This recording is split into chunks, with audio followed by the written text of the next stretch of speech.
Would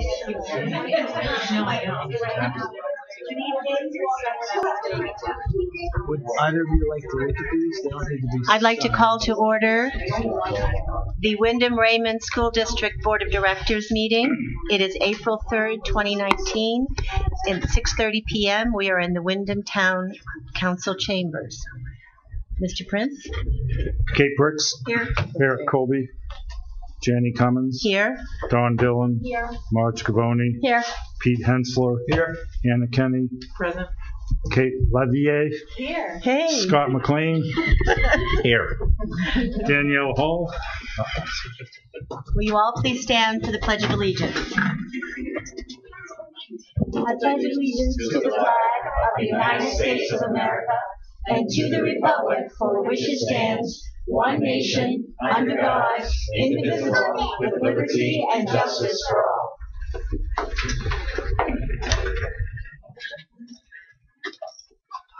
Mr. Prince, are there any adjustments to the agenda? There's not. Okay.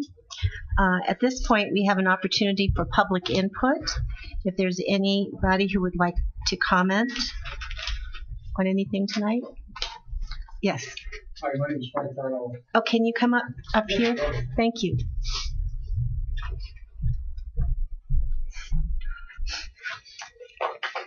Hi, how are you this evening? I'm kind of new at this, so I thought I'd have not really sure where to start. You're doing great. Anyways, my son, Nico Farinello, is at the middle school. I'm lucky enough to have a child in each one of the schools. And they've progressed past and moved on, some out of 7. So my son Nico has autism. He's special education, and he has an IEP as well. Unfortunately, during the spring swim season, he wasn't able to participate fully in the spring sport due to his not meeting the 2.0 grade point average that's required by the school. I spoke to the principal about this and realized that we were told in the IEP that was an accommodation, the 2.0 was an accommodation for my son, when in reality that was the typical standard across the school. So I asked him and I said, well, if my son is in 7th grade and he has a comprehension level of a 4th grader, he can't read on his own. How is he ever supposed to receive a 2.0 in the standardized classing? And I said, if you're telling me that that's required, then obviously he shouldn't have been able to move to the next grade if he's still required to get a 2.0 just to participate in the active sports after school. We went through this all the way up to Mr. Prince, and I went to the Department of Education for Maine. And I was told by the Department of Education that falls under discrimination and not under the special education policy. They gave me the opportunity to decide to rectify it at this level versus going anywhere else. I try to keep things at the lowest level. I was military for a long, long time, and I prefer to deal with things at the ground level. But I didn't feel like I've ever accomplished anything, and swim season has passed, and he didn't get to finish his swim season. And I don't know if anybody's familiar with what it's like to have an autistic child, but when you change that routine and you take those things away from them, the comprehension isn't there. He thinks it's unfair that someone's picking on him. I mean, he doesn't understand that it's, well, you're doing the best you can, bud. Your teacher says that the 1.8 that you got is the best you can do. I mean, they're telling me that that's the best they can get out of him, but that's not good enough. One of the things that we discussed was that, well, he could stay later after school to get one-on-one support to be able to progress and do better in his grades. Who wants to stay later? I mean, my son goes to school all day like every other child. Yet to get the support that he needs to stay later. And in his mind, now he's being punished. And to put it, by then his medication is worn off. I mean, there's a lot of things that take place by the end of the school day. And we try to minimize his medication as it's caused self-harm. He's lost weight. He's been depressed. I mean, we've gone through all these things. And now at 13 years old, we've made progress where he can have a conversation with somebody. He can look you in the eye. I can leave him alone for 10 minutes and not worry about whether my house is on fire.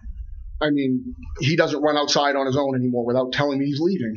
Things that most people can take for granted that I can't. But these things are things that we've worked very, very hard for a very, very long time to be able to bring him to.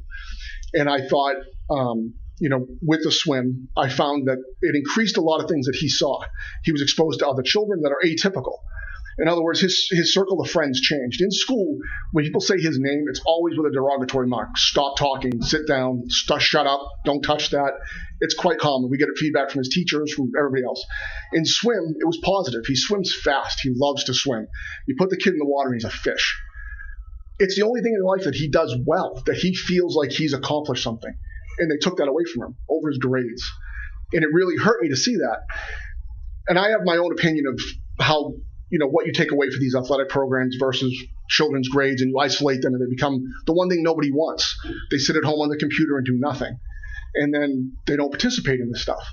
And all the benefits that you get from sports, which are huge. I mean, I've got 129 studies here on sports and increasing the ability for children with autism to be able to function in society, to make children positive, growing adults that may not be atypical, but they can survive. I mean, they can thrive on their own.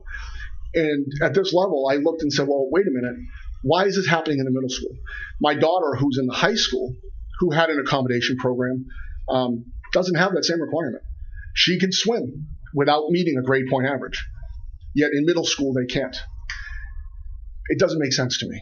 The program itself, like I said, I can quote 129 studies from Harvard to Yale to USM. And all of them say the same thing.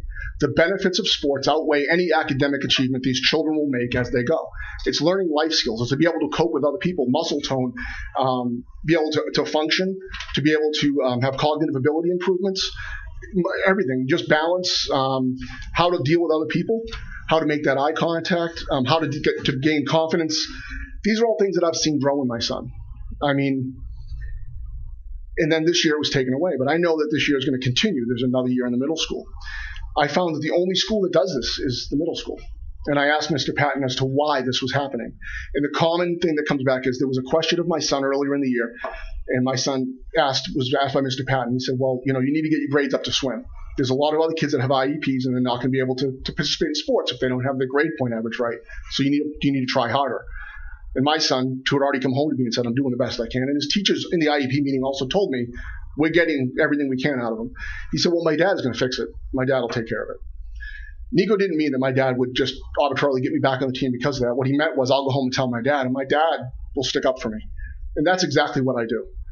So before I went anywhere else, I mean, we're a small town. Everybody knows each other, and I can't go anywhere without saying hi to somebody that I coached when I was younger and my kids were younger, or they asked me about my daughter who's now in the airport. I mean, it just getting this, writing the U.S. Department of Education seems like a ridiculous step to fix whether or not my son can swim. I mean, we make accommodations for all kinds of different people. I'm disabled. I got wounded in Afghanistan.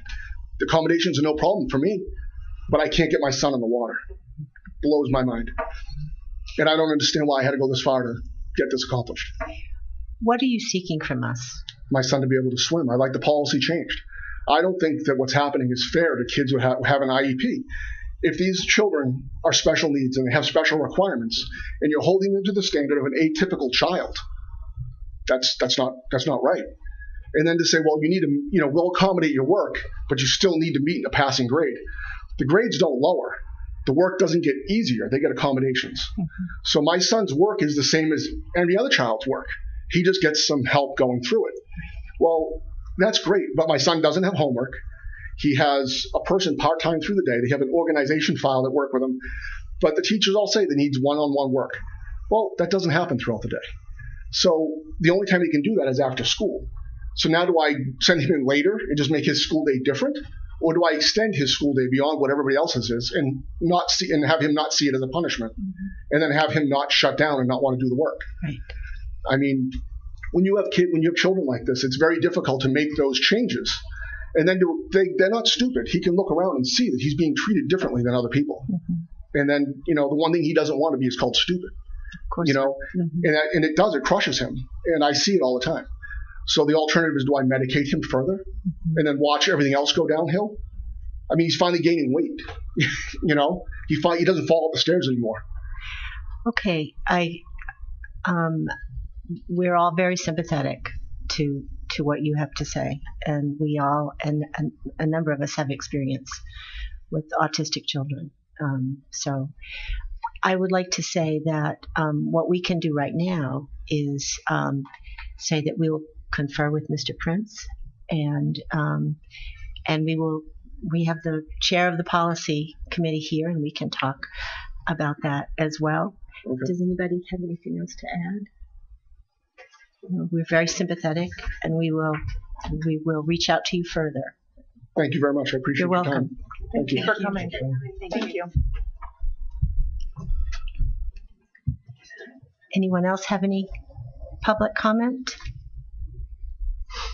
Okay, so we now have the pleasure of, first let me say that we changed our policy to, we were meeting with the students at the Wyndham High School during the day, some of the school board, and we weren't able to meet with them. We weren't all able to meet with them because it's during the day and most people work. So we decided to change this to having students come and present to us their good work.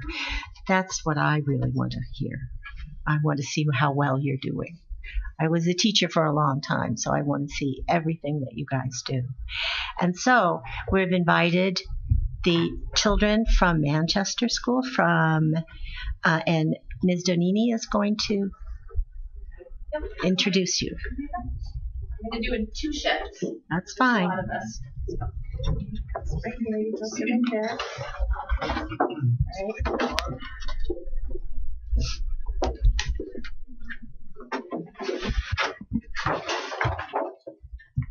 Well, I'm very grateful that you have us here this evening because it's really it's a real experience about government in action.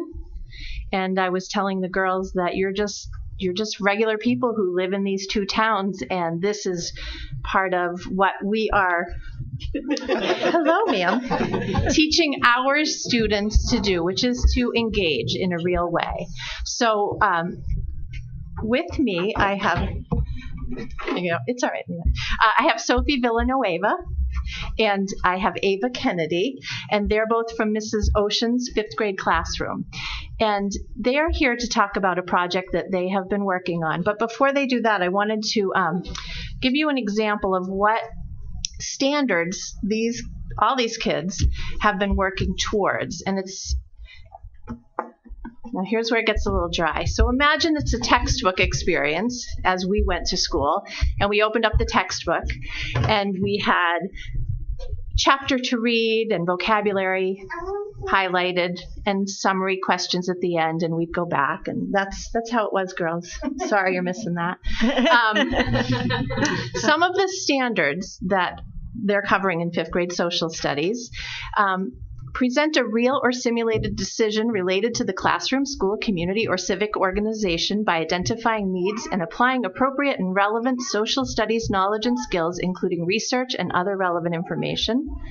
Provide examples of how people influence government and work for the common good. Here we are. Develop and present informative, explanatory, and opinion pieces on social studies topics, both orally and in written form, in which a point of view is supported by logically ordered, it goes on and on. Provide examples of how people influence government. Oh, I already read that one. Analyze how visual and multimedia elements contribute to meaning, tone, or beauty of a text, which they have a little multimedia stuff here. Adapt speech to a variety of contexts and tasks using formal English when appropriate to the task and situation. So there's a lot of stuff in this. These kind of projects really knock off a lot of standards in a really meaningful way. And what we've been working hard, I think, since before you girls were with us, but since probably 2017, to have our learning be more authentic, more personalized, and more relevant to the lives of students. So the 5th grade teachers build the context by using, you guys had you had a different kind of experience where your teacher said, who's interested? We have a challenge in front of us. We noticed last year that we had some lack of exposure and lack of understanding of civil rights and what they meant and who they were about and how we as 4th, 5th, and everybody in the community interacted with civil rights. So this year's the first year we've had a civil rights team. And it's all voluntary. Kids do it during their recess, and I didn't count. We should have gotten an official count, but I think it's about in the 48 range of students who volunteer their That's terrific. recesses to identify the problem, come up with some ideas. And we're working, our coach is Mrs. Ocean. She is working with the, it comes through the Department of Attorney General's Office of the State of Maine, and take the guidance from that group. So without me talking anymore, go right ahead. Our goal on the 5th grade civil rights team is to make everyone feel welcome while they are in Manchester Elementary School. We want everyone not to be scared of being who they are or what they look like. The civil rights team accepts all people who walk in the building. We include any genders, any abilities, any race, any kind of love, and any religion. What we are trying to do in our civil rights team is make all kids and adults feel welcome. One way we are achieving our goal is by making posters and putting them around the school. They include "You are welcome here." Another thing that we are working on right now is making signs for each room saying that "Welcome to that class we are doing it for." Then we have been drawing pictures for that class poster and hanging them up on the doors. Each room will have one that says that room's name. In Mrs. Ocean's civil rights team, our mission is to make everyone feel welcome in our school the minute they walk in. We as civil rights members are trying to make a difference in our school and our community. Our civil rights team is talking about how we can make this all happen. We are coming up with ideas to show new students we care about them. We have been coming up with some great ideas as a team. We have also been talking about how some people have different religion than us, but that does not mean we get to make fun of them or be mean to them. Just because of their religion or skin color, they are still human beings. We have also learned about indoctrination. This is when parents tell their kids to not like a certain religion, a different type of love, gender identity, race, or disability. We should not judge people on how they look. This was brought to you by Manchester Civil Rights Team. And they are willing to, if you have any questions, they will give it a shot. And they have some stuff for you before these two leave. So if you want to, any questions, any comments? Or anybody? Okay, I have a question. You can do it one at a time. I'm really curious as to really what got you interested in being part of this. We'll start with you. I just kind of wanted to help people feel welcome in our school, because I know some kids get bullied on their certain religion or their different color. Excellent. I kind of just wanted to learn about why people got bullied because of their skin color or religion. So has there been some, before you started doing the activities, was there some learning that you all did as a group? How did you know what civil rights were? And Mrs. Ocean had talked to us about it in our class, and then she had emailed other teachers to let their class know. Well, we're very proud of you. You are the future. And I want to just thank all the parents, grandparents, and sisters who showed up in the audience, because it's tough to come out on a school night, and it's great to have you here. So thank you very much. Want to give them their stuff, and we'll move out and let the next group come up. Thank you.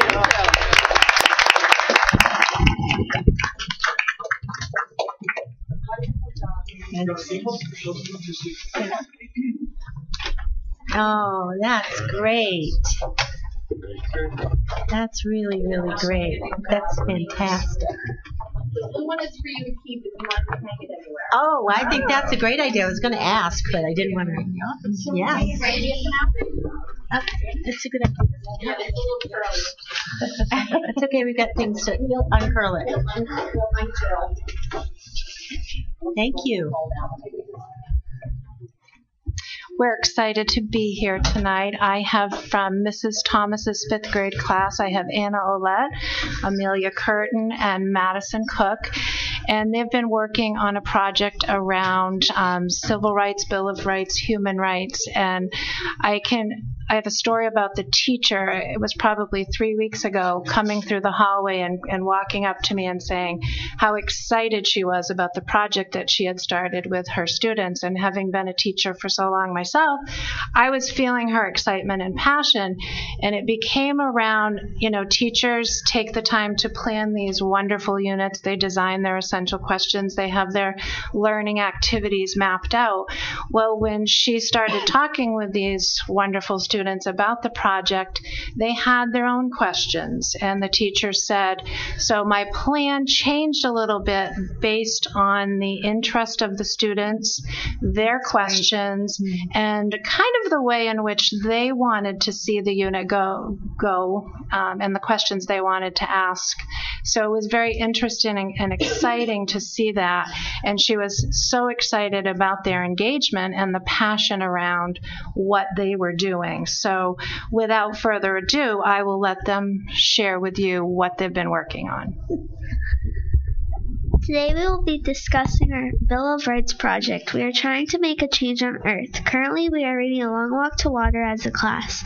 We are trying to raise awareness for those in need, not just humans, also animals. We are trying to help people, also animals, have better lives. Creating mission statements to solve worldwide issues that state what we are doing and how we are going to solve them. And some examples we have are hunger, veterans, senior citizens, right to clean water, and many more. How could you help the Earth? For my project, I am donating used clothes for people who need it during the cold winters seasons by putting a box in the hallway and announcing that I'm looking for donations for those in need. I'm going to find a local shelter and donate the clothes. My mission statement is that clothes are needed for people who need more warmth during the harsh cold winter and who need clothes for the hot summers. My group and I are raising awareness for children and young adults who don't have access to an education. Our mission statement is we want people to know that kids and young adults all have the right to go to school, no matter what gender you are, color, etc. Or all children, adults, everyone deserves the right to an education. My group and I are entertaining the senior citizens who don't have anyone to care or love them. We are trying to spread kindness to them. We will be collecting cards in the halls. The names of the people will be anonymous. The nursing home we will be donating the cards to is the Ledgewood Nursing Home. Our mission statement is that everybody needs and deserves kindness. The reason why our class is doing this is we are trying to make a change on Earth. Everyone deserves equal rights no matter where you are. Do you have any what gender you are or what age you are? How will you spread the word? Do you have any questions about the project we're doing? Yes. I don't have any questions. I just have to say I am very proud of you, and very, very proud. You're making me cry. So Thank you. Excellent. Keep it going. Keep that kindness going. The kindness that you're showing. All three of you are showing, and all of you are showing. I appreciate it. Yes. Now the three of you are in different groups, I gather from what you just said. How did each one of your groups pick what you were going to use as your project?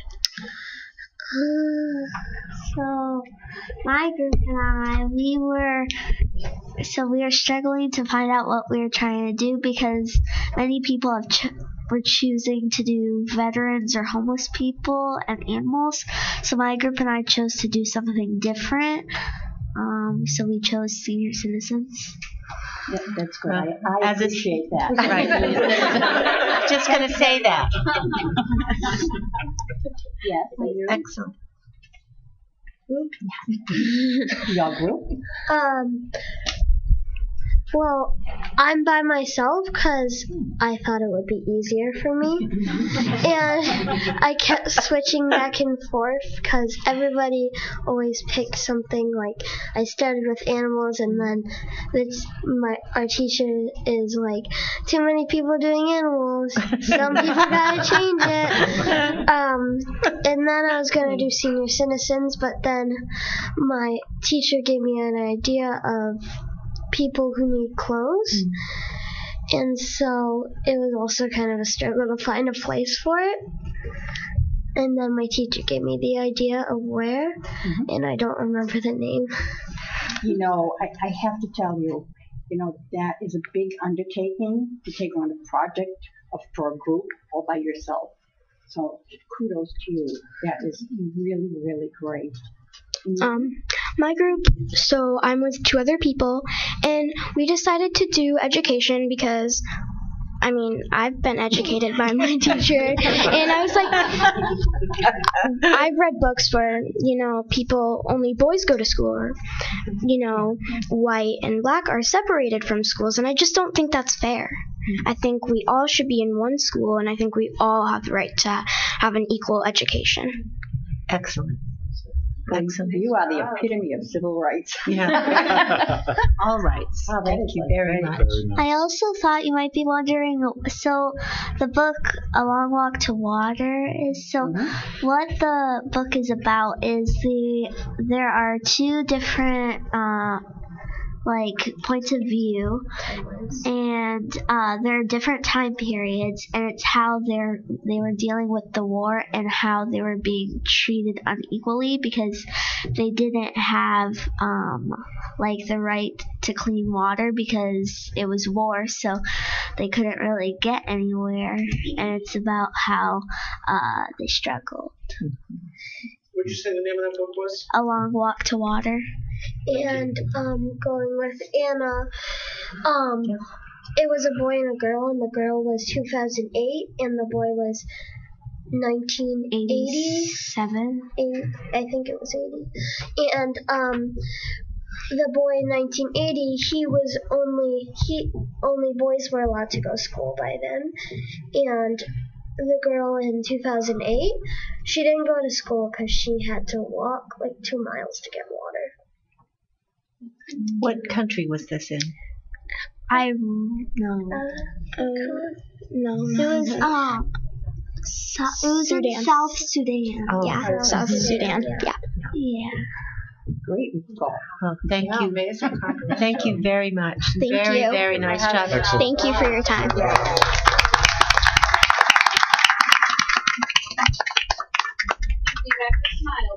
That's true.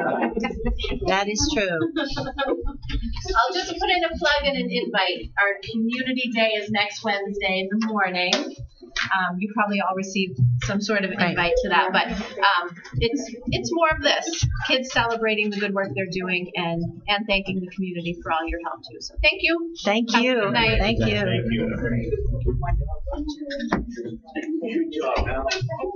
I do have to say That is cool. yeah, I'm glad we had this, and I'm glad it's going to continue. It was awesome. It's awesome as word. Something like this keeps going on. Well, the plan, yeah, that's so rare. We've never smiled this big. That's right.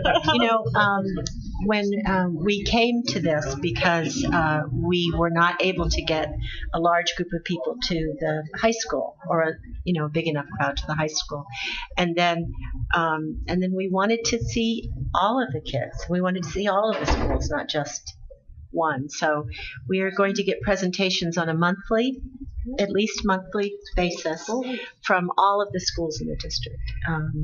And of course, it'll take a year to get through them, but that's. Bless you. Bless That's you. great. Thank you for changing that.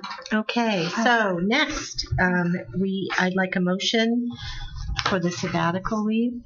I move to approve a request for sabbatical leave for the 2019-2020 school year for Jeff Neal, teacher at Wyndham High School.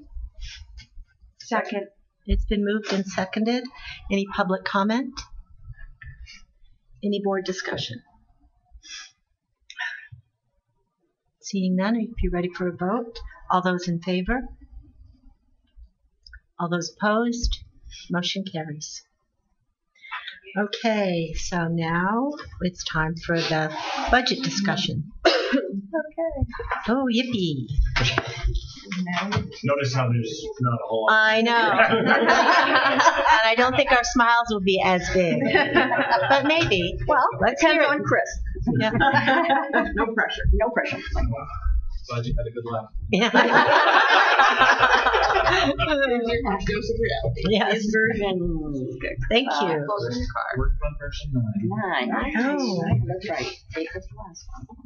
I did watch last week. I watched online.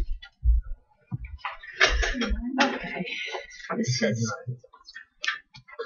Should say that. So pardon me, you said version 9, but this is version 8? Right, so we're in the midst right now of working on version 9. Okay. And what I thought would be helpful for the board is to walk through where we are right now. Okay. Because remember, we started this process back on February 27th, and we've been meeting every Wednesday and having a chance to hear from cost centers. And there's been different things that have been added in and out of the budget throughout this process. So back into version 8, which is our older version, that included at that time, there was not a director of community connections position in there. And I'm reading off the front page there of the sheet. Budget included at that time 0.4 of a GT teacher, which is at Wyndham Primary School. The reduction of a grade 5 teacher, and that is due to enrollments at Manchester School. And the addition of some secretarial time at Manchester, which Danielle, I know, had a chance to talk about. So as far as positions at that point in version 8, having to do with regular education side, it's actually a reduction of 1.4 positions on regular ed. And I know kind of the theme of our budget discussion this year have been special education and some of the needs. And so working into that version 8 is a slight reduction of a psychologist, the recommendation by Lisa. She's using some outside services for that. But 2 special education teachers, one of which being paid for out of a current special education position. That's why you see that reduction of 1. 12 ed techs, and those ed techs, everything from a couple to support the Katahdin program, but most of them for some of our youngest and neediest learners that are coming into our district. The additional of half of a position of physical therapist, 1.3 occupational therapist, a speech therapist, and then a couple of van drivers for the transportation piece. So overall, the special education increase so far in personnel is 17.4 positions or FTEs within the budget. So, it's a little different than maybe some of the other budgets that we've had in the past as far as the number of personnel added, but again, these actually reflect the needs. So an overall to date of the 15.93. So last week the board asked me to come back with some numbers on what would it look like for Director of Community Connections, also a social worker, a bus driver, and a bus driver specific to a minibus, which is going to be needing some of our medically fragile students to help with transporting them. We are going to be able to cover most of that bus driver position through an existing van driver position that's not currently filled, so transferring that position over to cover that. The other thing that you asked for us, and I'll go over this before we go back to numbers, was to go back to the A team. And for the A team to review all the way back to the very first version of the budget and to have a discussion about are there any other unmet needs, or if there was opportunity, what would you want to take a look at? So A team had a chance to meet, that was yesterday, we met yesterday. First of all, the addition of a social worker to being able to support students at Manchester and Wyndham Middle School is very much appreciated, and it is needed, and it's a needed piece. We also talked about the need for a minibus driver, and just so the public's aware, a minibus driver needs to hold a CDL, whereas a regular van driver does not, which does sometimes limit the pool. And I know many of you have read articles about school districts that are struggling to find bus drivers, but that would be there. We also talked about some other needs, unmet needs in the district, which is one is right now we currently have 1 day a week of drug counseling services. And you're reading about it on the paper, but the number of kids now who have addiction to nicotine and to other products, right now that drug counselor, that counselor who comes in 1 day a week is booked solid throughout the entire day, and kids have to come back. So we talked about that. We also talked about summer supports and how we support kids throughout the summer, through summer programs, kids not meeting standards. We talked about how do we increase science, technology, engineering, arts, and mathematics. How do we increase some of the opportunities for that? We talked about supplies. We also talked about the addition of another resource officer, which is we don't currently have a resource officer that's able to cover Jordan Small, but possibly in the future looking to how do we provide a more constant coverage, because right now we have a DARE officer who's shared amongst Manchester and the middle school, and we have Officer Fournier who covers the campus, but looking at that being in the future.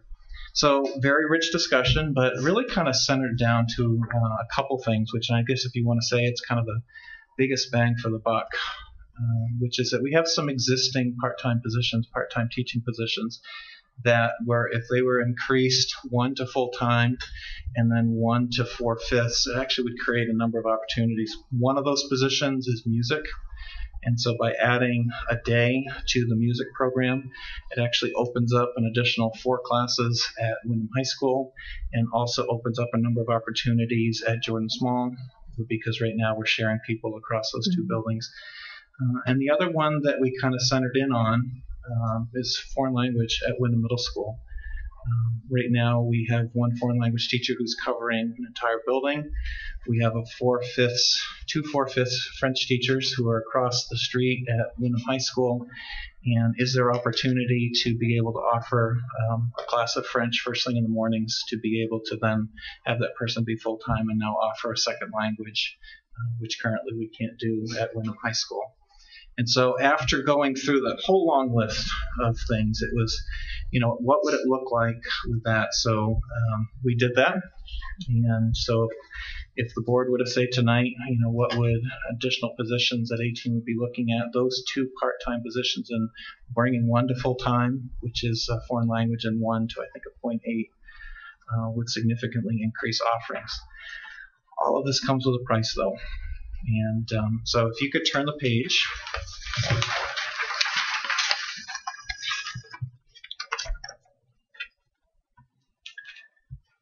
Today was a big day in the office. We received our health insurance rates, and they did not come in as favorably as we hoped.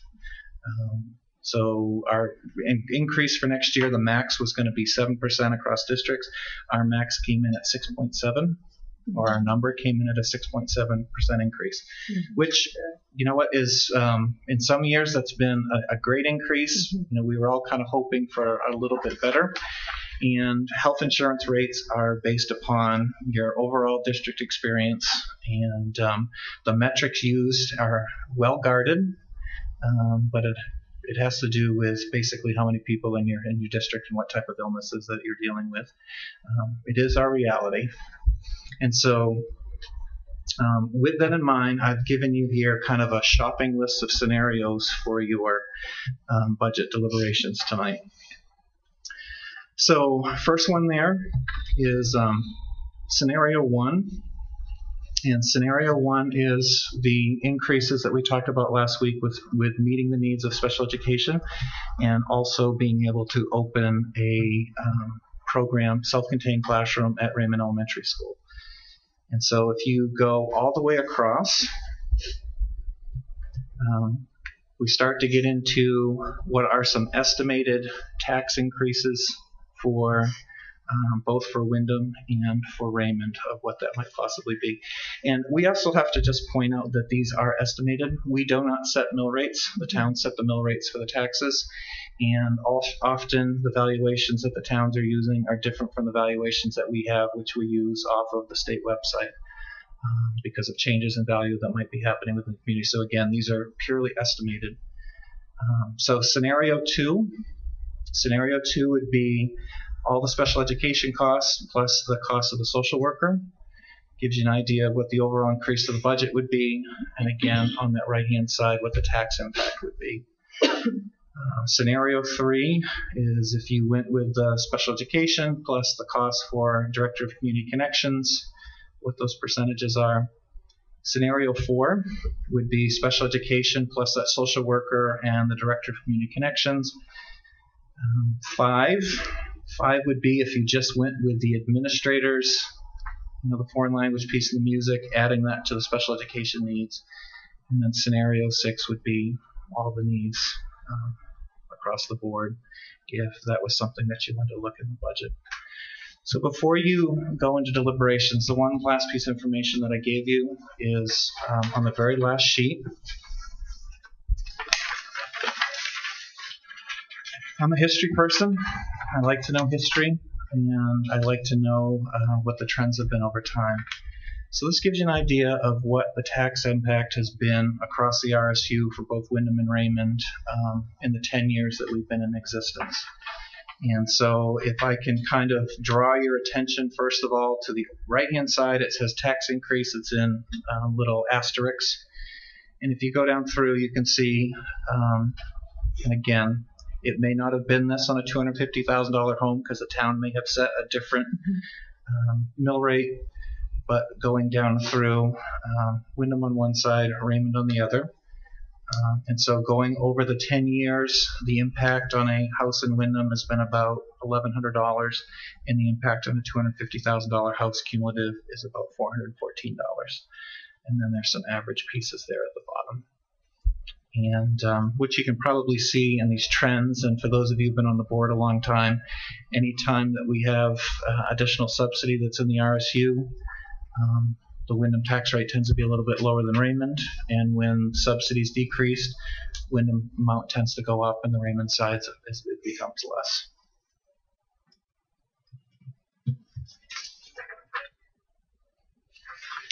Yes. This is just not specific to what you presented, but specific to special ed. And Lisa, the Director of Special Education, I don't know if that's services, thank you. The last we had met, she had not observed all of the children, and the concern was that something, some need might be made aware of before this meeting. Did that occur? So I had a chance to sit in with the site coordinators this afternoon. All the kids, all the students that are going to be coming in have been observed. Oh, and at this point, it looks like we're right on the edge of having to open a 5th self-contained classroom, which will mean that the additional one in Raymond will reduce that to 4 at Windham Primary School, and there'll be 1 self-contained classroom at Raymond Elementary. So I think where we're at with the numbers, with teachers and also with ed techs, that this should be covering their needs. Again, with special education, all of you are very aware, things can change. Families can move in, families can move out, and we don't know. But this will equip us for what we know right now in order to be able to meet the legal obligations and the needs of those students. And on that vein, are we also looking at the fact that these are not students that are going to leave those 4 rooms at Windham Primary and that 1 room in Raymond next year, that we will get an influx of others? And so I think what's difficult to predict with that is that, and Lisa's probably going to tell me that I was incorrect, but I'm going to do my best here. Our typical numbers for kids coming in through CDS who've been identified for CDS is anywhere from that 25 to 35 range. This year we're in the mid-50s. So maybe I'm in an anomaly with a heavy speech need. One thing to look at moving down, kind of forecasting down the road, State of Maine has not decided what it's going to do with CDS in general and whether or not that particular obligation is going to be turned over to schools or whether or not that's going to be maintained by the schools. I think if we are going to be taking on students and taking on those roles and responsibilities, we'll be much better equipped if numbers actually start to decline a little bit in order to meet those needs with the personnel that we'd be looking to have on staff. But the students that are 56 that are going to be coming in K, they're going to be with us for a long, long time, and there'll be some great little learners to visit. That's right. Okay, so we're ready to begin deliberations. Does anybody want to start? I do. I have a question for Chris. You were talking about like the biggest bang for the buck, and we really need to go with scenario one because we've talked about that. Yeah. But what I'm wondering if we felt the director of communications, community, I'm saying that wrong, director of community connections, thank you, and foreign language music,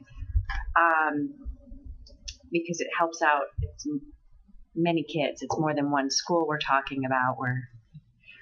What would that, do you have any idea what that scenario would be? Because I know you did scenario one,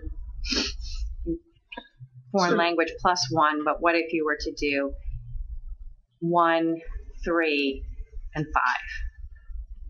Sorry to complicate it, but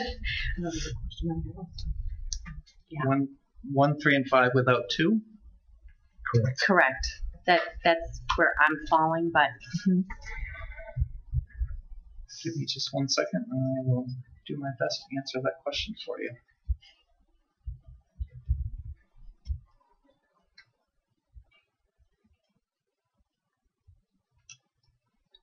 Do you want to put my 2 cents in while I was doing that? I'm going to guess it's 9.55. Okay. Did you do it already, Pete? He's guessing. He wants to get it right. You got a guess, Miss? Yeah. Let's do one thing at a time. That's fine. Right. I didn't know if you wanted to fill the dead. No, fill the dead air. No, She's going to sing. Oh, no. No. That would shut us right. That's it. We'd be off the airway permanently. Okay, then. I'm fine with that.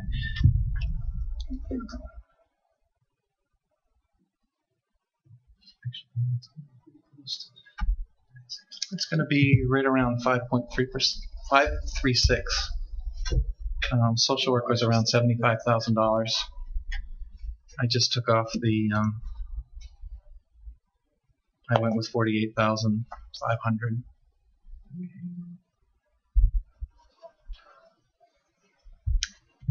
Is that a direction that other people would like to go into? It was. I had that same question. Okay, Marge. No, it's not a direction. Only and the only reason I say that is, I really feel that social worker is extreme for what is going on at that age group where they would be supporting at the Manchester Middle School.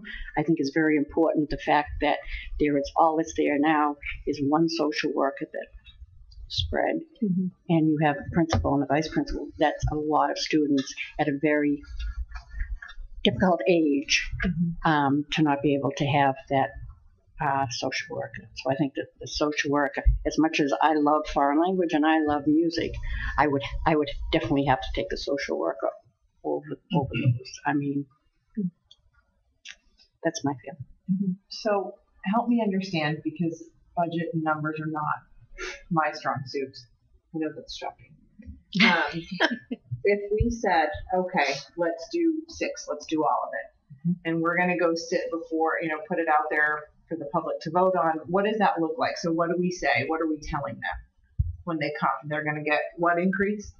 It's right there. Right? There's a lot here, so I just need someone to walk me through it. I'm going to I'll walk you right down to, so everything that we talked about was put in there. That's the blue line on the bottom. Yep. And so it's an overall of a 5.5% increase on the overall budget. It is a 3.99% increase on the tax rate for Wyndham. Which is approximately $101 on a $250,000 house. Approximately. Of an increase. And then in Raymond, it's a 9.8% increase, or approximately $202.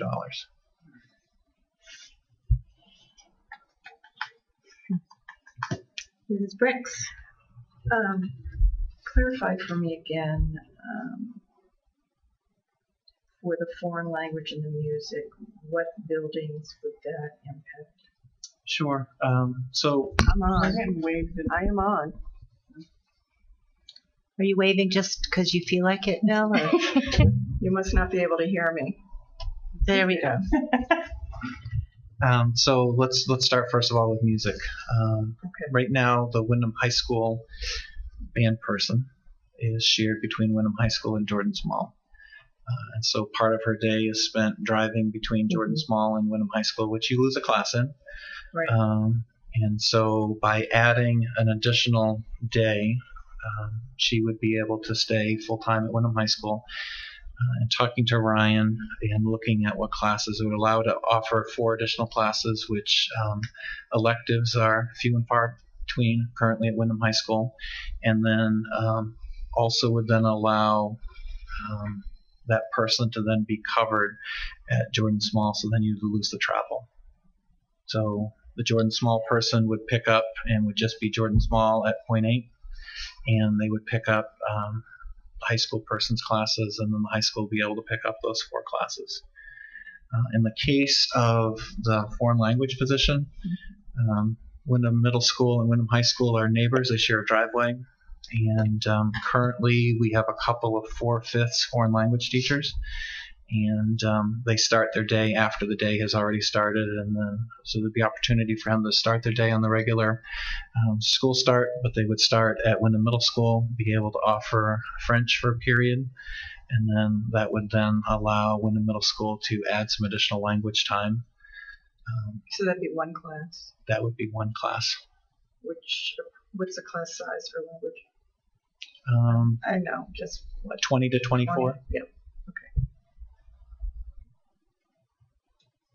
But Chris, did it also increase with the foreign language to the high school? It doesn't actually impact the high school because you're taking someone who's already part-time at the high school and bringing them full, but they'd be able to cover Wyndham Middle School. It's a less expensive way than hiring one person, because now you're paying prorated benefits and just the partial position.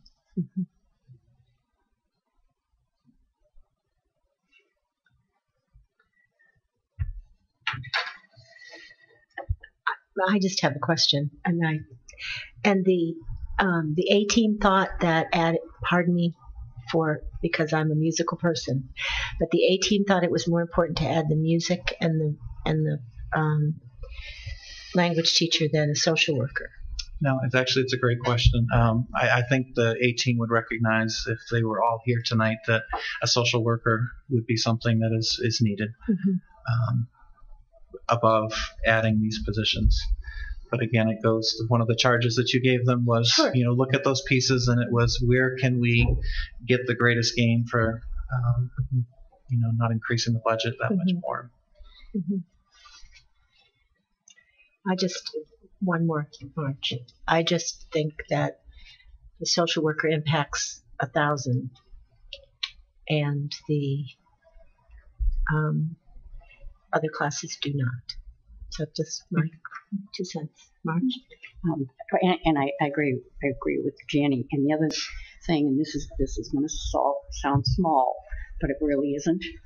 The difference between staying under, and I'm just going to talk about Wyndham at the moment, under $100. I don't care if it's like a difference of $2. It's like buying anything. That's why they sell things $99.99. We all know it's like $100. The difference between $99 and $101 has a big impact on people who have no idea what we're doing. I mean, it's just, it's true. It's just the way it is. It's marketing. I'm kind of thinking long term though, in that regards. And if we are to add the foreign language and music teacher in future year, can you imagine trying to add that last year? True. So. Well, I mean, I don't think it's any secret that my feeling would be to add all the positions. That's just my feeling. But because I think it's important. I think all of them are equally important. Or all of them are important. Anybody else want to opine? I'm over here struggling because I feel like the A team actually sat down and was like, what is the thing that Anna would have the hardest time saying no to? It's music and foreign language. Yeah. So it's just, that's just going to be, I think, a bit of a struggle for me. as we go through this whole thing, as those happen to be two places that I feel very, very passionately for. So it's going to be a bit of an internal struggle to sit here and look at the numbers and try to take emotion out of it. And so if you guys could talk about it and throw a bunch of facts and some really strong arguments at me, I would greatly appreciate it. Yeah. Mrs. Brooks is next. No, I was just going to try to bring a little context. It seems like when we were here last week, again, this is a me statement, but it's what I observed. It seemed like we were at a point where we were all kind of okay with the director of community connections and social worker. And then me, I threw it out there, hey, it was come back. And they did. They did a lot of work and they came back. And really what they came back with was $30,000. That's what it is. It's $30,000. Right. Like I fully expected, or kind of expected, that it might be Drew's administrator. You know, we're looking at a 70, 80. Much more. Yeah. 100 six-figure stuff. For them to come back with $30,000 and say that this would have a tremendous impact, that's modest in my opinion. So that was just the context that I wanted to provide. Like we left it as come back and we may be able to do it, it may not, but that's really what it equates to, is $30,000. Can you clarify 30,000 because I don't see that number. All right. So if you look at the special ed, we need the special ed. Okay. And then you look at what the difference would be if it was scenario 1 plus the foreign language. This number minus that is the 30,000. Thank you. Yeah. It's roughly 15,000 per those two positions. That's a combination of salary and benefits for a day. Instructional day, not single day, but 1 day a week. It was Scott next. Did you have something you wanted to? I already said it. Okay. Thank you. Mrs. Brooks. You know, when I hear that number in the context of a $48 million budget, I mean, I fully appreciate what you're saying, and there's no doubt there's a psychological element to the 99. But the thing that struck me when Ryan spoke to us was he's going to be coming back to us for additional electives next year. He said that we have a good offering, but we're a little bit behind the 8 ball with kids sitting in study halls not being engaged in education because there's not the choices there for them in the electives. And if this music piece in particular, am I correct? That's the music piece, puts a little dent in that this year for next year.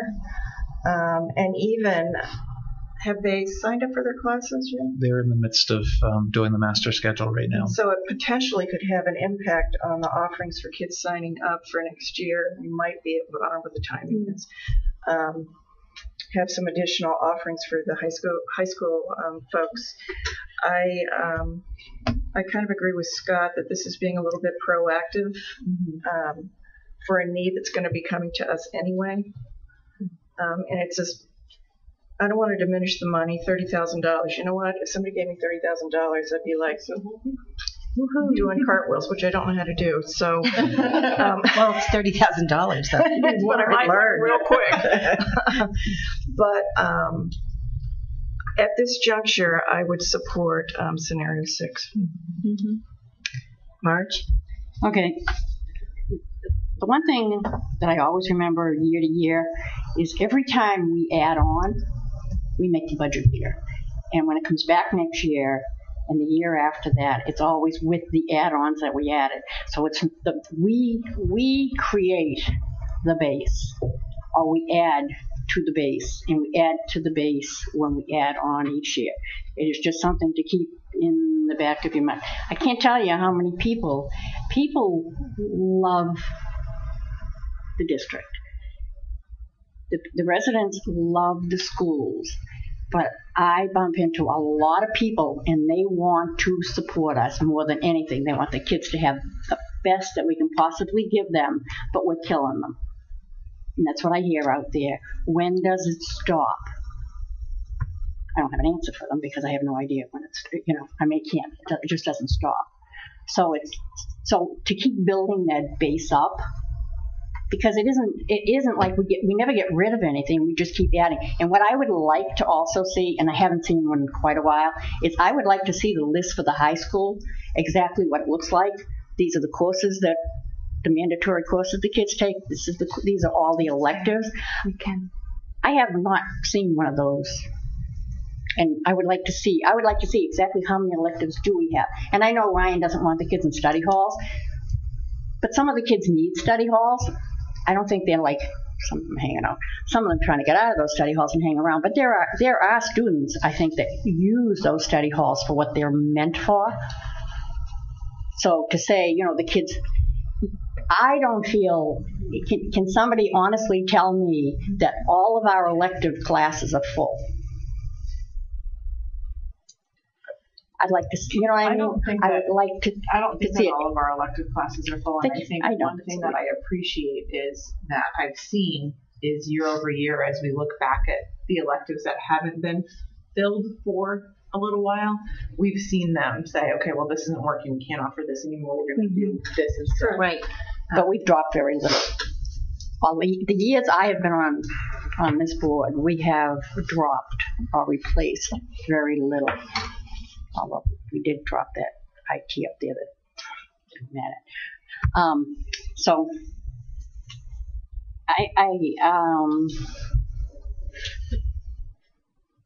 I'm just not sure. That's all. Okay. The foreign language and music. I'll end it there. Okay. I appreciate your perspective and your comments. I have a really hard time not spending money on education. I'll put that out there. But just given kind of what you've said and what Scott has said, let's start to build some of this stuff in now, knowing that Ryan may be coming to us with some STEM or STEAM, whatever the catchword is nowadays for that. Those sorts of classes, we need to keep up with the way our students are learning. And that is where they're starting to learn, is much more hands-on. So if we need to have these electives eventually. Well, I'm not saying that. I'd like to see them though. I still would like to see that list though. Okay, well, I think that's all. We can get that. That's all I meant by that. Course selection right online, actually, if I'm not mistaken. I just think we need to start building for the future and building for the way that our students are learning, and it's changing constantly, and we're never going to keep up with it completely. And I appreciate that it takes additional funds, and this is, I look at this and it makes me, I'm very supportive of spending money, but it still made me even pause and think twice. Like that's some money to there's lots of people where that makes a big difference in their budget, and I respect that. But to stay that great school, I think we need to keep kind of building these things in. And now my voice of reason. Okay, voice of reason. Or P, whichever. One thing I would like to see, and I don't know how feasible it is, but I alluded to it last week, is that, so much of the budget increase is related to special education. What would be helpful, and again, I'm not going to ask you to do it if it's too difficult, but to say if we removed all of the increases for special education, what does the rest of the budget look like year over year? Like, is the rest of the budget going down? Is the rest of the budget stagnant? Because the way that I'm looking at this is that the special education piece is mandatory. And I kind of draw a comparison to when the state came in and said, hey, look, all the pension, main PERS, you guys are going to start paying for that. And, if it was $650,000 that first year, we didn't say, all right, well, we have to find $650,000 worth of cuts in other areas. We said, all right, our budget's increasing. We'll try to cut where we can, but overall the budget's going to go up because of that piece. And I'm kind of looking at the special education piece the same way. We don't really have a choice over that, so we can't let it hurt the rest of our programming. I agree with you. Actually, if I could take you to that front page, which was the position changes. So if we put the director of community connections in there, you're actually down half a position on the regular education side within this budget. But if you look to the special education side, we're almost close to $1 million increase for what are the requirements of special education. Out of the $1.1 million that we received in additional subsidy this year, a little over $600,000 of that was specifically for special education to help us meet some of the needs of our rising needs and our rising population. But as far as actual increase with positions on the regular education side, there really isn't any increases that are there. So the increases would be due directly to negotiated contracts for regular salary increases. And I think we'd be closer probably in that 4.3% or closer to 4% of where we started out this budget. On that same vein, is this pretty accurate?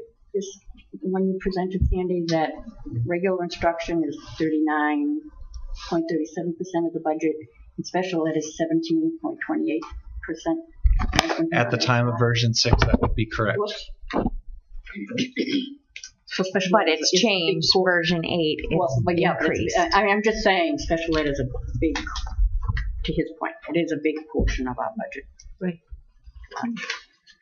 So I have to say, and just to share a little bit of our story. So we moved to Raymond when my oldest two daughters, they were entering 1st and 3rd grade. So my oldest daughter is a freshman in college now, and the next one down is a junior in high school. We moved specifically because we liked the schools. It was a little scary when we combined because, we moved for the schools and then they were being different. We lived in some really crummy places because we couldn't afford to buy a house. And the only rental properties we had for options were kind of shady. But we stuck it out because the schools were really good. And that was even after we consolidated because we have something good here. And the last thing I want to do is be a mediocre district or do it, well, that's the status quo. That's what we've always done, or this is the baseline. I have no interest in that. And we are a family that's going to be impacted. If that increase means we have to be creative on what we're going to do for our kids after school, because we both have to work full time. We don't have the option not to. So it really does directly and quite personally impact me. But I don't want to not do it because it might mean that I have to, it's just, I don't want mediocre for my kids. I want the best we can do for them. So I have to say, all my emotion back in it. I really like this scenario 6.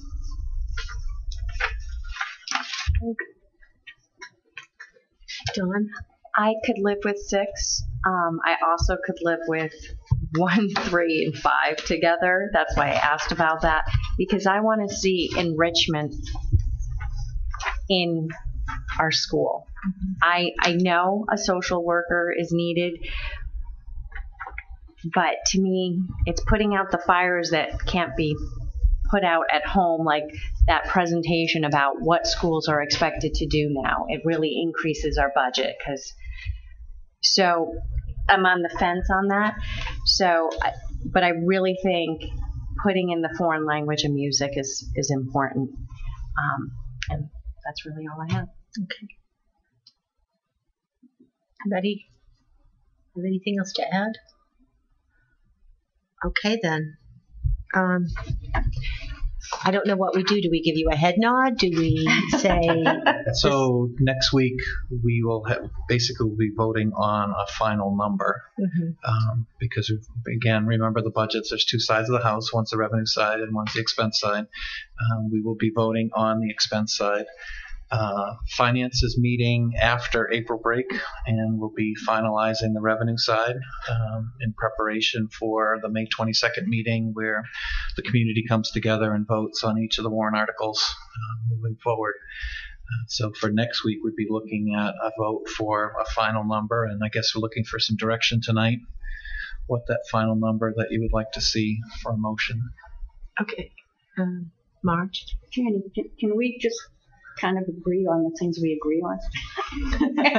You know what I mean? To get them out of the way. I say you just tell us which scenario you like. On the I think on the list, because they're not all in the same. Is what I'm saying. Like one scenario, like it was talked, like doesn't have, like, do we all agree on the director of community connections? Well, that's what I'm saying. You know what I mean? Rather than scenarios, because I think it's an odd mix. That's my thought. Okay. If people are agreeable to that, we can do that one by one. Is that okay? Everybody? Okay. So we don't. I didn't hear what you said, and I think I'm glad about that. So we know scenario 1 is a done deal. Right. Okay. Scenario 2 is the social worker. So are we? Show of hands. I guess it's not a vote, but show of hands. Is it? Yeah. Yes. Are we doing just one at a time? One at a time. Thank you. See what we all agree on. Line item vetoes. Yes. Okay. So how many people agree that we want to add the social worker? Okay. How many people agree that we want to add the director of community connections? Okay. How many people agree that we want to add foreign language and music? Okay. So it looks like scenario 6. So it looks like scenario 6. And you'll have the numbers for us. The only last adjustment that we'll be making between now and when the final number goes out is with having an individual who's no longer traveling between buildings, we're also looking at how can we reduce some of the mileage rates, because we are paying mileage to folks as they go back and forth, and that if there are other opportunities for savings, there may be some slight adjustments that are there. Okay. And then that will be a final number which will go out on the board agenda this Friday. Good. Great. I did want to say that I was searching on my phone to find something that Danielle sent me. I asked her what was her opinion of last week because that was her first budget experience as a high school student. And she said she found it very interesting to see how we communicated about what our feelings were. And she was very impressed with that. It takes a lot of work. And she also said that she thinks that we should put more money in the budget for the kids. and I thanked her. But she also said specifically for the Director of Community Connections that she really saw the value in that position and hopes that we keep it in the budget. So I told her I would share that with you, but I can't find it on my phone. All right, now we believe you. Now we'll move on to the report of the secretary. Could I have a motion, please? I move to approve the minutes of the February 27th, 2019 meeting. Sorry. It's been moved and seconded. Any public comment? Anybody? No. Any board discussion? Pete, we're all counting on you. Okay. Sounds ominous. All those in favor? All those opposed? Okay. I'm abstaining. Okay. I wasn't there. I move to approve the minutes of the March 6, 2019 meeting. Second. It's been moved and seconded. Any public comment? Board discussion? All right. Okay. Here we go. No, if somebody could just maybe clarify this for me. We have 8 people present. We have 8 votes on everything except for the executive session. So did somebody come late and not attend the executive session? Was that for readmission? Yeah. I did attend. Kate was late. Yeah. I know, there's a typo there. You did not attend the... No. Okay, but you were there for the rest of the meeting? Right. It's a typo. There's a typo. The 9. So the 9 on item 2 for agenda item 6. It should have been a 0. So that should have been a 0. But all right, so the 7's good then. Oh, okay. All right. Did you get So, approved as amended? So if you look at item 6, executive session readmission hearing, sub number 2 under that, the motion to exit out, it says opposed 9 instead of 0. Wait a minute. It also says Kate. How could I second it if I wasn't in there? You just sent your vibes. They got it. So powerful. Yeah. I'm glad I'm not the only So one. who Scott gets it. McLean and opposed 0. And that should be Okay. fine. Okay, so all those in favor? Okay. I'm just going to keep going. Go. I move to approve the minutes of the March 13th, 2019 meeting. Second. It's been moved and seconded. Any public comment? Any board discussion? All those in favor? All those opposed?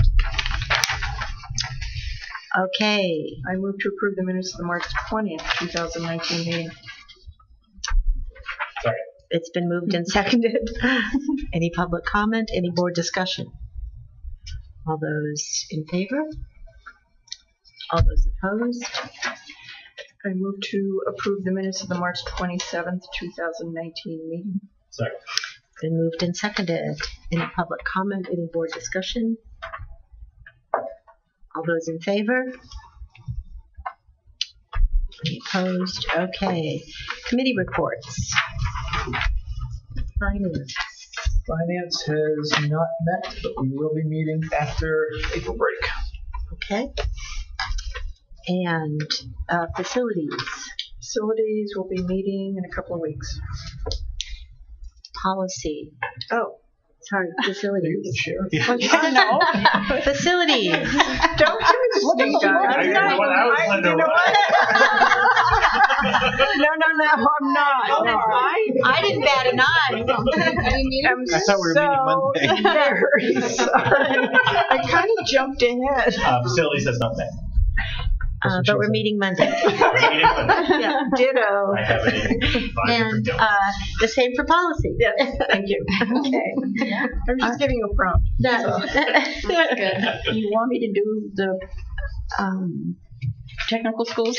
Sure. I like to call them vocational. As soon as I get them, I really am harassing them because they're very slow getting their minutes out. We had a meeting March 14th, still no minutes. See, don't have to feel bad. But the shorter version, and when I get the minutes, I will forward them to everybody because it's kind of lengthy. With Westbrook Regional Vocational School, they will have a cosmetology class starting fall of 2020. They are also revamping their marketing, which is great. It's been a kind of a slump, so they're bringing it up to what needs to be done now. Marketing is different than when they first put the program together. Right now, enrollment numbers for next year are kind of like hedging their bets. Nobody's too sure because it's the kids that show up, and yes, I'm coming, and no, I'm not, and they're still trying to place them. We have 52 at Westbrook as of this morning. As of this morning, Numbers are up. has cybersecurity. We'll be starting next fall. Great. Cybersecurity course, which is great. We had a very, very healthy conversation. Again, trying to get past the stigma. Here we go again. How do we get more students into the technical schools? How do we get them to realize that, we need carpenters, we need plumbers, we need firefighters, we need electricians, and all of that. That, I swear, is a work in progress, and I don't know if we're ever going to end on that because every year we have that same discussion. But they are working more and more on it, and I personally am hoping some of the work that our friend Lynette is doing is also going to assist in that.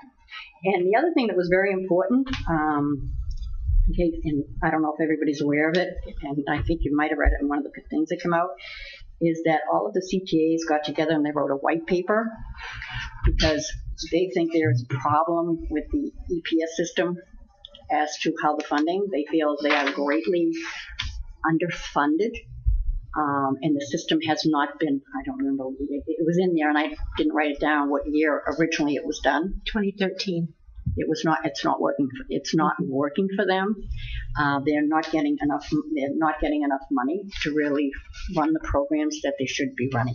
A lot of it's been backfilled by the Melmac and the Perkins grant, which is helping them a lot. In fact, the cosmetology, I think it's the Perkins, is helping to pay to implement that, which is great because it's very expensive because that's plumbing and anyway, there's a whole bunch of stuff that goes with that. But they're very, very concerned about the shortfalls monetary. So I guess the state is going to have to really get their act together, seeing as they took over the distribution of the money now too. So now it's not even ours. And then we'll see what happens. Which I was actually just on a call today for work, and there the budget was heard yesterday in appropriations, and they are going to try to fill some of that gap that is there.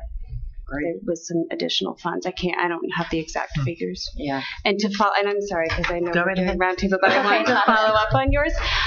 Like the CTE promotion thing, there are some things happening at the statewide level to try to promote career and technical education and to get people to understand what's happening for job prospects. So keep the chambers involved in some of that, and Educate Maine is as well. So there's hopefully some good things happening with that stuff. That's great. And it's really tough because they want to bring it down to the lower grades, but I think they're having a hard time going below your junior year now because, as we all know, you have to get all your courses in. And I don't think anybody's come up with a great way of being able to do that so that by the time they get to be juniors and seniors, it's kind of like, oh, you're free and clear, just go for it. So that's the short version. Okay, thank you. Now it's time for board roundtable. So let's start with Marge. Do you have something for the board roundtable? Oh, just a quickie. I did take up Kyle Rhodes on his offer. I did the tour. I want to tell you, sweet little gentleman. I'm sorry, I shouldn't call them little, but they are this small. Third graders. We did the tour. Extremely, I was impressed. They knew, I don't even know all the teachers' names there anymore, but they know exactly what's going on in the building. They know exactly what they're doing. And I've been here, I got their whole history. I've been here since kindergarten, things they've gone through, what they're learning, what is going on in each one of the rooms. They even know what goes on in the specialty rooms. It was very, very impressive, and they were very well spoken. They worked as a team, like nobody wanted to be like talk like me, keep talking. So they shared well. They did a good job, but I was very impressed. I think it was great. That's wonderful. It was good. Now for something totally different, I'll talk about exchange students. I have confirmed dates. July 8th, we have a group of 15 French students arriving and one chaperone that will be spending 3 weeks in our area. They're kids from actually age 13 up to 18. So it's a fun, we have a group that age that comes every summer, and they're a really, really fun group. And we also have some interesting kids coming next year to Wyndham High School. We have kids from Kyrgyzstan, Tajikistan, Bahrain. Wow. I think we have one from Saudi Arabia. So we've got some really cool kids with some interesting, diverse backgrounds coming to be part of our community next year. That's great. Time to update the flags in the hall. I know. It's going to get exciting. And people should contact you. If they want more information. We are looking for host families for the summer kids. So if you're interested, I think my contact information's up on our website. That's great. And I have an exchange student living with us. Her name is Natalia. She is from Brazil, and it's a joy. And so you can also contact me as I'm kind of moving into the role of being a local coordinator. I can learn from her. But it really brings in education to myself and to my daughter, as well as our culture to her. So it's a wonderful program. That's great. And that's all I have. All right.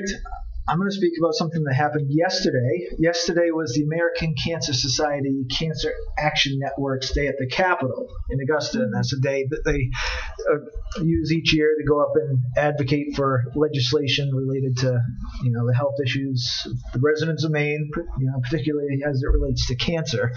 And this year, Miss Eliza Adams took her 7th grade health class, and they went up to Augusta to experience this. It was the 7th grade health class along with a contingent of students from the high school with Mr. Daigle, and in collaboration with the Be the Influence Coalition.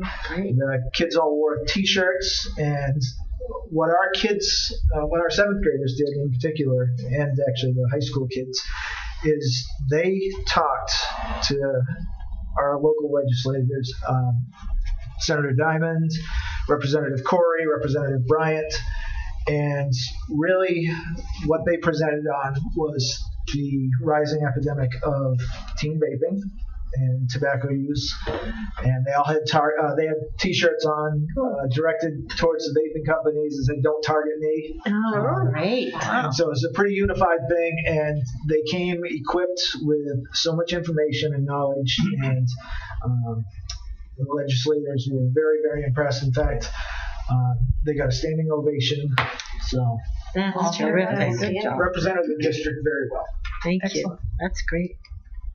I have nothing. Okay.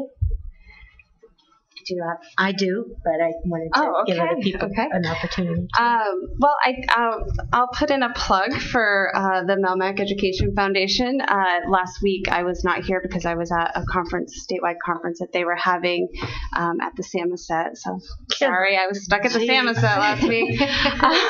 But we do have, Windham High School has the JMG and the Melmac partnership. But this, the Melmac U conference was a really wonderful opportunity. I know we had some folks from Windham that were there. We got to hear from the Commissioner of Education. We got to hear from the senior researcher at the Gallup Research. I don't know, just Gallup, I think they're called now, and some other folks as well. And it was just really, really wonderful. Lots of really good sessions, and it was great to see some familiar Windham Raymond faces there. So. Scott, I have nothing. Okay, I wanted to say that there was a very successful production of The Jungle Book at Jordan Small this weekend, and also a couple of weeks ago, Isabella Messer, who is a Raymond student, went to Washington as Washington, D.C. as a representative to the Boy Scouts of America. They are the first group in Raymond who are a Boy and Girl Scout group, and she was the youngest one. She did a very, very good job there. It was an exciting experience. So that's all I had, Mr. Prince. Just a reminder to the public with the budget as a proposed budget when we get ready for people to rally around that.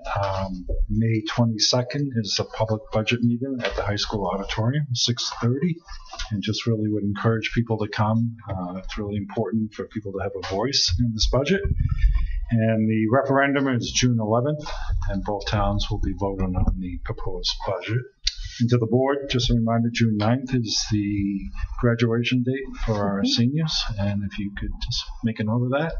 I think it's 1:30. 1:30, June 9th. Thank you. Okay. You know who the speaker is yet?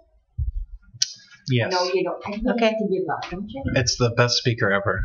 Oh, good.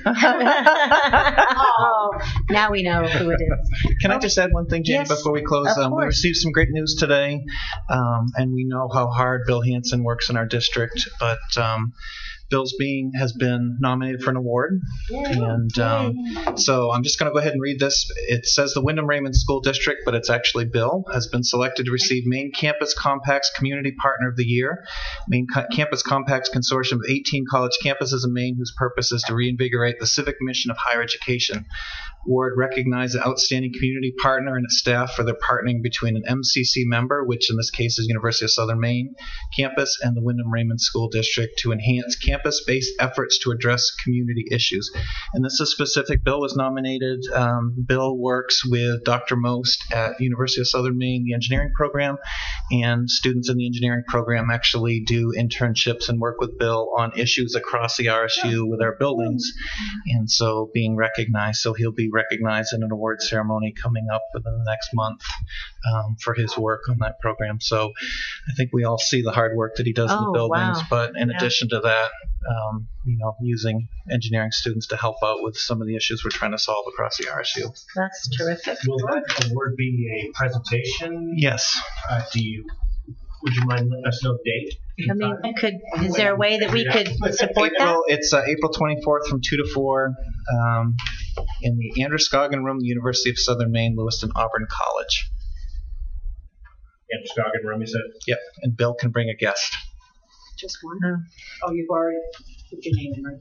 No, we don't know yet. Yeah. We'll let Bill decide on that. Yeah. But, it's a great honor, and again, it's a testament to his hard work. Oh, yes. That's fantastic. Is there a peanut gallery we can go and embarrass him? Okay. Could I have a motion to adjourn, please?